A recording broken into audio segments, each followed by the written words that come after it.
So, kamusta po mga ka-Streetwise? Ako po si Takeru Miyamoto at welcome po sa aking munting channel. Sa mga kababayan, mas lalo pong umiinit po ngayon yung sagutan ni Ping Lacson at saka ni Marcoleta. Pero actually, ang nakikita ngayon natin dito, mukhang nag-overreact po dito si Marcoleta. Mukhang wala na po talaga sa hulog tong ito ngayon ko ba dito. So, ngayon, ang reklamo ngayon ni Marcoleta, no? Hindi talaga, pinipilit talaga ni Marcoleta na siya daw po ay tinitiktikan at iniispayan daw po ni Ping Lacson. So ngayon, meron pang pagbabanta na ginagawa ito si Marcoleta. O, pag-usapan ngayon natin to, no? Ito na naman yung kanyang video from that 25. Investigahan ng Senate Blue Ribbon eh. Ang parang kayo na mismo. Ba't mo naman nasabi yun? Ang propaganda ng ang propaganda ni Marcoleta. Sige, panawan natin ito. Sige. Iba na yata ang gustong investigahan ng Senate Blue Ribbon eh. Parang kayo na mismo. Ba't mo naman nasabi yun? Parang may CCTV, tapos kayo yung tinitingnan sa CCTV, parang araw-araw yata kayo iniimbestigahan. Baka narinig mo yung interview ni Senator Ping. Na nagpakuraw siya ng... Kasi nahanap niya nga si Gutesa kung nasa... So nagtanong-tanong yata. Ngayon, hindi malaman kung nasaan. No? Actually, fair naman talaga yun. Actually, walang mali doon. Kasi nga po, in the first place, mga kababayan, di ba, maglalabas-labas kayo ng isang testigo na hindi na betting, tapos biglang mawawala. Hanapin talaga yan. Eh, sino ba naglabas kay Gutesa? Di ba ikaw? O di ba? Nagpapasok ka ng witness, pagkatapos yung draft ng affidavit, di ba, mubukhang ikaw rin ata gumawa. Tsaka ito si Mike Defensor. Hanapin talaga yan. Karapatan po ng senador yon. At ikaw wala kang karapatan na babuin po yung hearing. Binabuy mo yung hearing ni Ping Lacson eh. Pamabastos yung ginawa mo dun eh. Kasi mula pa lang, nainis na ako. Tingnan natin. Nagpakuraw siya ng... Kasi nahanap niya nga si Gutesa kung nasa... So nagtanong-tanong yata. Ngayon, hindi malaman kung nasaan. No? Ngayon, tinanong siguro, paano nyo mapapasampina kung hindi nyo alam kung nasaan? Basta i-course ko yung sampina sa opisina ni Senator Marcoleta. Sabi ko naman sa sarili ko, paano niya gagawin yun? Uutusan niya ako? Ibibigay yung sampina sa'yo para dalhin kay Gano'n ba yan? Para utusan niya ako? Parang hindi na ganito yung yung legal at kung ano yung dapat natuntunin namin sa Senado. Hindi mo pwedeng utusan ang kapwa mo senador. Di ba? Anong dahilan? At parang may mali ata doon, no? Hindi mo pwedeng utusan yung kapwa mo senador. Hindi, kasi in the first place, di ba? Hindi mo pwedeng utusan yung kapwa mo senador kung yung senador na sinasabi mo, walang kanalaman doon sa issue. Ikaw may issue ka eh. Di ba? May issue ka dito. So, ako ba dito? So, alam naman po natin, no, itong si Ping Lacson, evidence-based po ito. Di ba? Sabi nga po ni Ping Lacson, hindi pwede na paniwalahan si Gutesa kung ang patatayuin lang natin dito yung statement niya nang wala man lang nagpapatibay like documents, like picture or video or kahit logbook man lang sana dun po sa mga sinasabi nga po ni Gutesa. Hindi pwedeng ganun kasi kahit sino pwedeng gawin yon. Kahit ako, pwede kong sabihin na nagdala ako ng pera kay Marcoleta, pwede kong gawin yun. Tapos bigla akong mawawala, madaling gawin po yun. Utusan lang ako eh, tapos babayaran ako, gagawin ko yun eh. Kasi Gutesa pa kayo na mukhang walang makain. O diba? So lumalabas dito, biktima ka. Biktima ka, ganun ba ibig sabihin dito?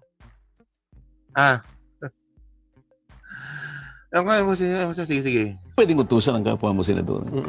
Di ba? Anong dahilan? At anong authority niya? Kailangan nakabase lahat sa tuntunin, sa katwiran, sa batas.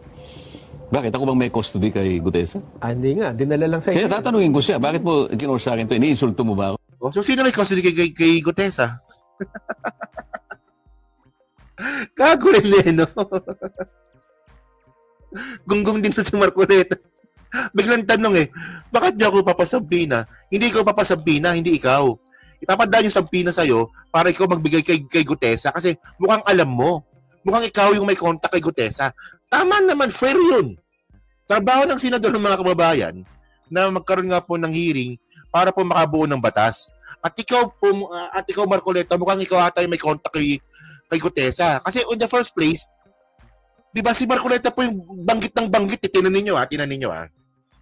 Okay. Sabi ni Marcoleta, si Marcoleta, sabi ni Gutesa, no? Nakakausap ko paano ba? Sabi ni Marcoleta, ayon kay Gutesa, okay naman daw po siya. Sabi yun ng mga kakilala niya. So, hindi raw po niya nakakausap si Gutesa ng rekta. May ibang tao daw po na kumakausap sa kanya at nagbibigay ng mensahe papunta kay Gutesa, vice versa, ganon. So ngayon, ikaw may kontak kay Gutesa. So, dapat lang po talaga na yung sabpina, ibigay sa'yo, at kung sino naman yung kontak mo na pumapagit na kay Gutesa, sabihin mo sa kanya, ito, may sabpina na si Gutesa, ibigay mo sa kanya. Iparating mo sa kanya. Tama naman. Fair naman yun. Anong mali doon? Kasi wala namang ibang senador na may contact kay Gutesa directly or indirectly, kundi si Marcoleta lang. O sige, sakin natin yung sinasabi ni Marcoleta na nakakakuha siya ng info kung nasaan si Gutesa. O di ikaw magbigay ng sabpina? Anong mahirap intindihin doon? Ngayon, ang pagkakaintindi ni Marcoleta dito, inuutusan ako ni Ping Lacson. Aba, dapat lang. Ikaw naglabas kay Gutesa eh. Ikaw may contact sa kanya eh. O di ba tama naman, di ba? Anong logic yun? Ano naman? Kung ayaw niyang makarinig ng ganun, kaya ko lang naman sinasabi, parang insulto naman sa akin yun. Ba't may bukor sa akin? Sino ka ba? Nananakot na. Kung ayaw mo makarinig ng ganun, bakit sino ka ba? Nananakot na. Paano lalabas ngayon yan? Paano lalabas ang katotohanan? Actually, sinasabi ko nga sa inyo, no? Diba? Kung talagang sangkot niya si Martin Romualdez dyan sa nakawan sa flood control, gusto ko makakita ng ebidensya. Sabi nga, di ba? Sabi nga ni Ping Lacson, di ba? Sabi nga ni Ping Lacson, meron siyang ang abangan po natin dito, yung sinasabi ni Ping Lacson na VIP na testigo. Mukhang talagang maraming alam kumpara dito kay Gutesa. Di ba hindi talaga pwedeng hindi pwedeng puro salita lang dito. First of all, nasaan ang authority? Bakit mo sa akin i-course? Saka bakit pa CCTV ka? Sabi, dapat daw hindi ako onion skin. Hindi ako onion skin. Pero tinatanong ko, tama ba yung ginagawa mo? Ba't kinakailangan kunin mo yung CCTV nang dumating si Gutesa sa aking opisina? Kinunan pa niyo kung anong oras eh.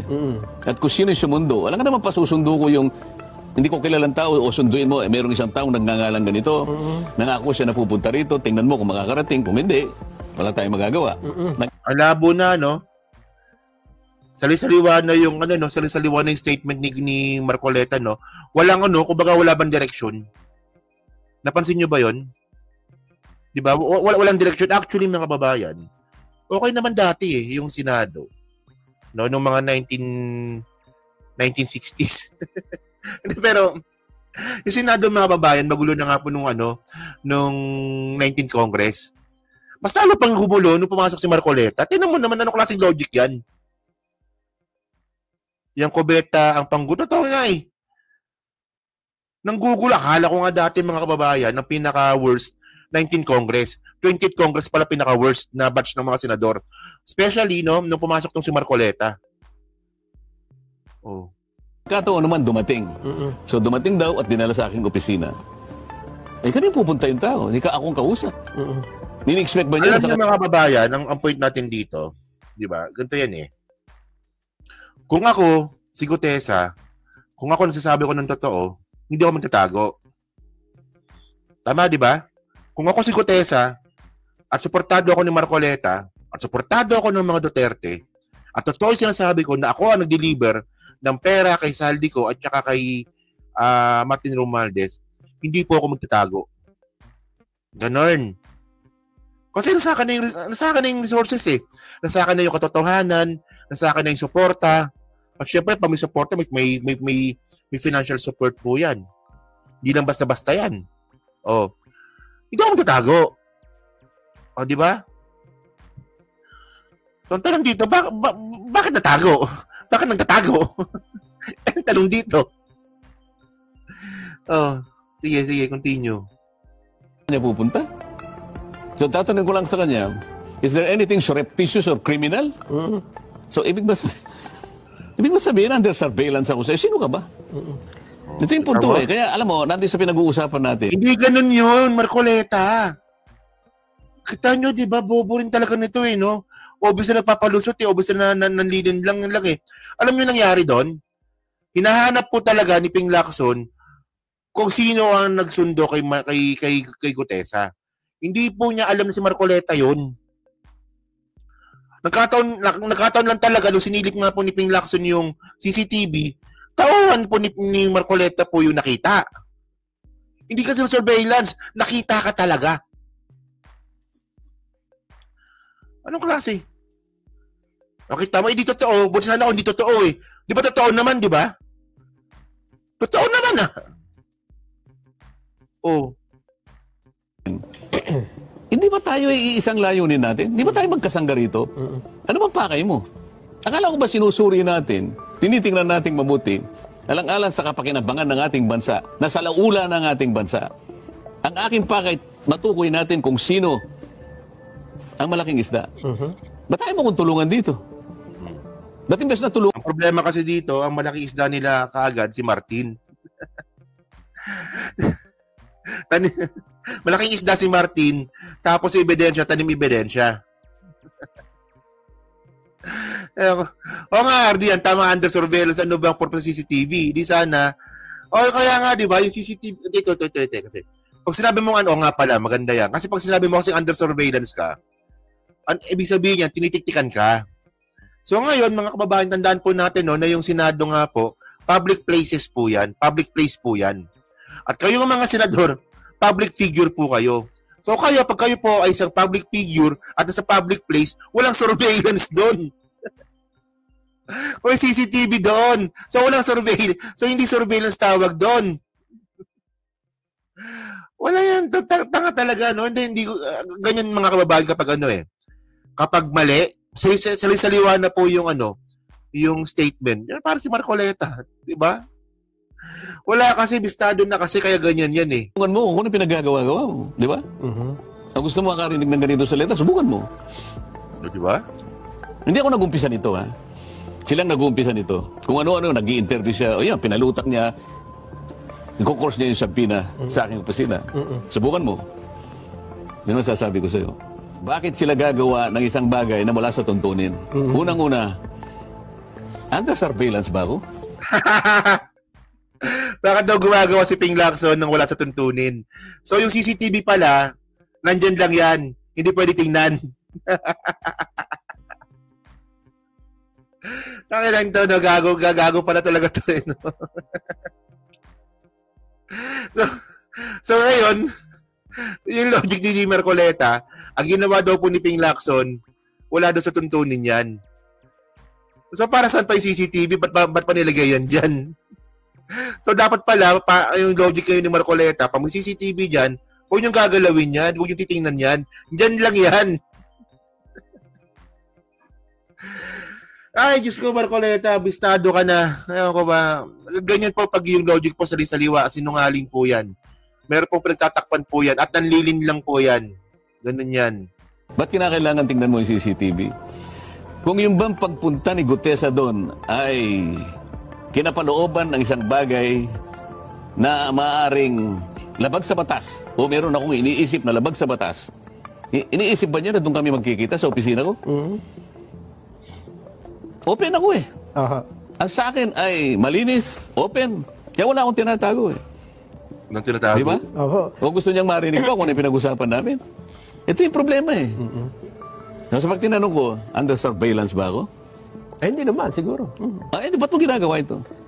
Gusto ko rin malaman ng mastermind. Di ba? Mukhang taliwas nga po. Taliwas nga eh. So, ibig sabihin nito, lumilitaw. We are not on the same page. Iba yung layunin mo sa layunin ko. Ako, mula pa hanggang ngayon, tinitindigan ko, isa lang. Kailangan nating maayos ang problemang ito at isa lamang ang dapat mangyari. Huliin si Martin Romualdez. At ituro ang presidente. Ganun ang gusto ni Marcoleta eh. Ituro si Martin Romualdez at i-connect si Martin Romualdez sa presidente sa flood control scandal. Basic.